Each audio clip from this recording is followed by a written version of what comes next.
नमः। स्वागत है आपका अपने चैनल संस्कृत विद पूनम पर। आज हम धातु रूप पढ़ेंगे। पहले मैंने आपको वचन बताए थे कि संस्कृत में 3 वचन होते हैं, एक वचन, द्विवचन और बहुवचन। और मैंने 3 पुरुष बताए थे। और कौन से होते हैं बच्चों, बताइए? प्रथम पुरुष, मध्यम पुरुष और उत्तम पुरुष। ठीक है, तो धातु रूप को हम तीनों वचनों में और तीनों पुरुषों में कैसे उनके रूप बनाएंगे, आइए देखते हैं। धातु रूपाणी, धातु को क्या कहते हैं? क्रिया भी कहते हैं। जिन शब्दों से कार्य का होना या करना ज्ञात होता है उन्हें क्रिया कहते हैं। जिन शब्दों से कार्य का होना या करना ज्ञात होता है उन्हें क्या कहते हैं? क्रिया कहते हैं। तथा संस्कृत में इसके मूल रूप को, किसके? धातु के, जो मूल रूप होता है ना, इसके मूल रूप को क्या बोलते हैं? धातु कहते हैं। धातु रूप पुरुष, वचन व काल के अनुसार चलते हैं। काल को क्या बोलते हैं हम? लकार बोलते हैं। ठीक है, मूल धातु रूप को सामान्यतः हलंत लगाकर लिखा जाता है। आपने देखा होगा कि कोई भी धातु लिखे होते हैं, जैसे पट, ठा के नीचे हलंत लिखा होता है ना, तो वो क्या होता है? ये पट क्या हुआ? मूल रूप हुआ धातु का। तो मूल रूप को क्या करते हैं हम? हलंत लगाकर लिखते हैं धातु को। ठीक है, और 3 पुरुष मैंने आपको बताए। अभी देखिए इनमें प्रथम पुरुष। प्रथम पुरुष में लट लकार प्रथम पुरुष के धातु रूप को बनाने के लिए मूल धातु के साथ कौन से प्रत्यय जोड़ेंगे?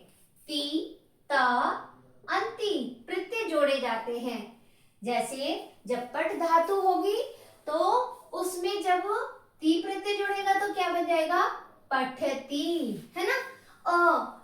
देखो, जब यहां से जब ये हलंत हटाते हैं, इसमें वर्ण में जब हमारा स्वर लग जाता है व्यंजन में, तो क्या होता है कि हलंत हट जाता है।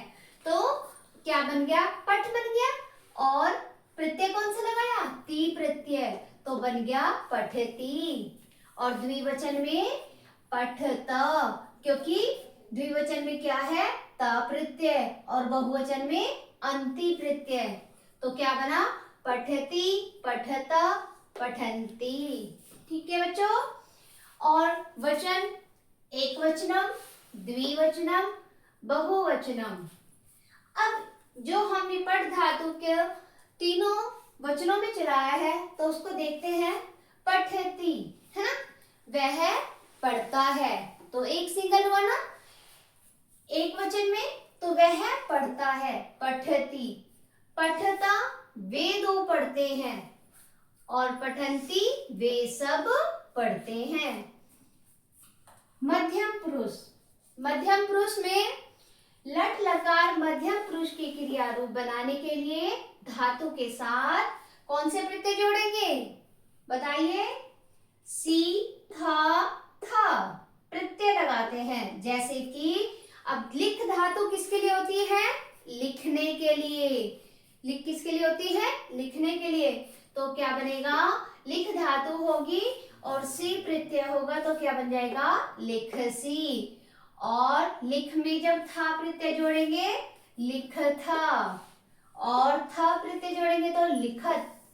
ठीक है, लिखसी, लिखथा, लिखत। अब इनको तीनों वचनों में देखते हैं। लिखसी जब एक वचन का होगा तो लिखसी, तुम लिखते हो। द्विवचन में लिखथा, तो तुम दोनों लिखते हो। बहुवचनम लिखत, तुम सब लिखते हो। उत्तम पुरुष, लट लकार उत्तम पुरुष की क्रिया रूप बनाने के लिए हम कौन से प्रत्यय जोड़ेंगे?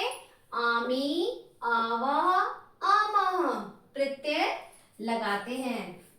उत्तम पुरुष के साथ कौन से प्रत्यय लगाते हैं? आमी, आवा, आमः। तो जैसे क्रीडामी, क्रीडावा, क्रीडामः, तो क्रीड धातु है, तो जब हम क्रीडामी का क्या बन जाएगा एक वचन में? मैं खेलता हूँ। क्रीडावा हम दो खेलते हैं और क्रीडामा हम सब खेलते हैं। ठीक है, वचन के अनुसार ये आपको समझ आया। एक बार फिर से आपको थोड़ा शॉर्ट करके समझाती हूँ। पट धातु में जैसे हमने प्रथम पुरुष में किया तो कौन से प्रत्यय लगाए हमने? ती, त, अंति। और मध्यम पुरुष में सी, था, थ। और उत्तम पुरुष में आमी, आवा, आमः। ठीक है, अब कुछ धातुएं देख लेते हैं और उनके अर्थ। मूल धातु होती है ये। जब ये धातु जैसे पढ़ पढ़ना, वद बोलना, दृश्य देखना, पश्य, पत गिरना, स्था ठहरना या फिर बैठना, हंस हंसना, धाव दौड़ना, क्रीड खेलना। ठीक है, तो अब जब हम वद धातु का बनाएंगे, लट लकार, काल मैंने बताया आपको कि लकार होते हैं, तो लट लकार क्या होता है? वर्तमान काल। और जब हम इसका धातु रूप बनाएंगे तो वद धातु से क्या बन जाएगा? वदति, वदता, वदंती, वदसी, वदथः, वदत, वदामि, वदाव, वदामः। ठीक है, ऐसे ही पत धातु देखो, पतति, पततः, पतंती, पत्सी, पतथः, पतत, पतामि, पतावः, पतामः। ठीक है, ऐसे ही ये सारी धातु चलेगी। हस धातु है, हस्ति, हस्तः, हसंती, हस्सि, हस्थः, हसत, हसामि, हसाव, हसाम। एक और धातु ले लेते हैं, क्रीड धातु। क्रीडति, क्रीड धातु होता है खेलना, खेलने के लिए। क्रीडति, क्रीडतः, क्रीडन्ति, क्रीडसि, क्रीडथ, क्रीडत, क्रीडामि, क्रीडावः, क्रीडामः। उम्मीद है आपको ये सब समझ आया होगा।